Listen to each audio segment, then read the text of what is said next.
What's going on, guys? Welcome back to the channel. Or welcome if it's your first time here. How many of y'all remember what happened in Texas, I think it's the winter before last, when that cold snap happened and those windmills froze up and stopped producing electricity? That's right, the power grid went down, and a lot of people suffered, unfortunately. And they're predicting more of that. This article here, electricity shortage warning grows across U.S. California's grid operator said Friday that it anticipates a shortfall in supplies this summer, especially if extreme heat, wildfires, or delays in bringing new power sources online exacerbate the constraints. The Mid-Continent Independent Systems Operator, which oversees a large regional grid spanning much of the Midwest, said late last month that capacity shortages may force it to take emergency measures to meet summer demand and flagged the risk of outages. In Texas, where a number of power plants lately went offline for maintenance, the grid operator warned of tight conditions during a heat wave expected to last into the next week. The risk of electricity shortages is rising throughout the U.S. as traditional power plants are being retired more quickly than they can be replaced by renewable energy and battery storage. Power grids are feeling the strain as the U.S. makes an historic transitions from conventional power plants fueled by coal and natural gas to cleaner forms of energy such as wind power and solar, and aging nuclear plants are slated for retirement in many parts of the country.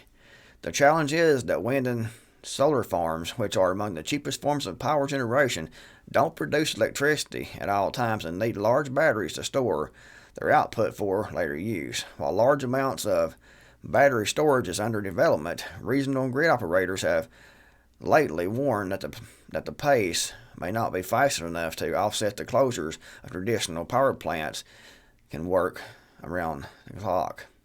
So guys, they're trying to shut down coal plants, natural gas plants that produce power that are reliable and are actually clean, because they want to implement solar power, wind power, and they're trying to get us off of the old system very, very quickly. Again, this is all part of Agenda 21 2030.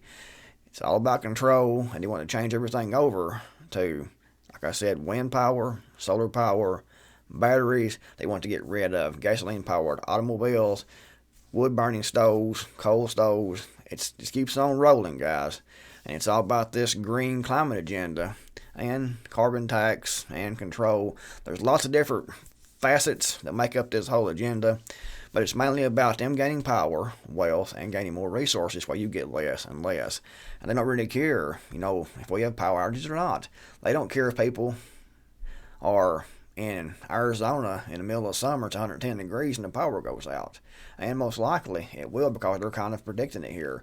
And also, you have those cyber attacks on the power grid and things like that can happen. So it's important to keep that in mind and try to prepare for that. There's so much to prepare for, guys. It gets discouraging sometimes, because you're trying to figure out, man, I've got so much resources. I have so much to spend. And times are getting more difficult because the price of everything is going up, and you're having to make those critical decisions on what should you spend your prepping dollars on. And food storage is definitely important and a must. Being self-reliant, but also having energy, because during the wintertime, if you live in certain locations and that temperature drops down and you have no way to heat, you could freeze to death. Hypothermia sets in and you get frostbite, or worse yet, you actually can pass away.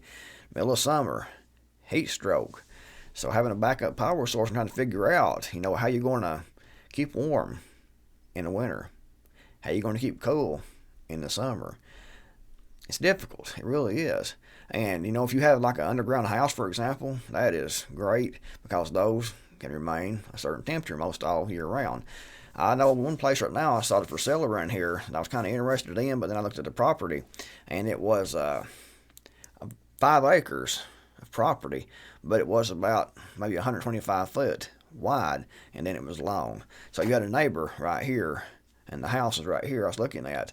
But the house, I didn't go to it, I looked at it on a website, was built into the side of the hill, had the front open with the porch all the way across the front.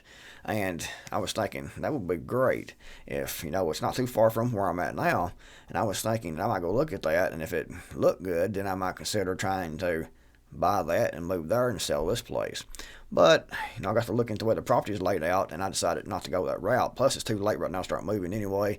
Just a thought, because having a house that is underground offers a lot of protection against, nuclear fallout, storms.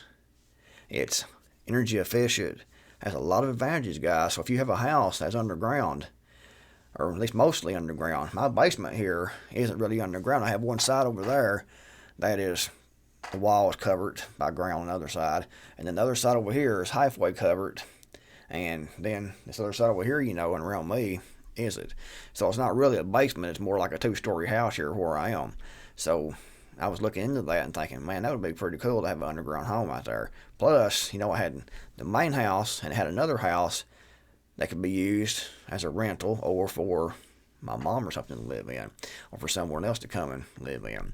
But anyway, I looked at that and I didn't like it, so I passed it by. But I'm getting off topic here, guys. Sorry about that. But anyway, if you have an underground house, that is great. If you're expecting to try to build something, you have property, you haven't built anything yet, then consider building, a house that is into a hillside. Great protection all the way around, energy efficient, and definitely a huge plus if you can have something like that. Most of us can't, including myself, but if you can, that's so much better. Anyways, guys, if you enjoyed the video, give it a big thumbs up. Let me know what you think in the comments below. Thanks for watching, and to create more out of here. I'll see you all in the next video, hopefully.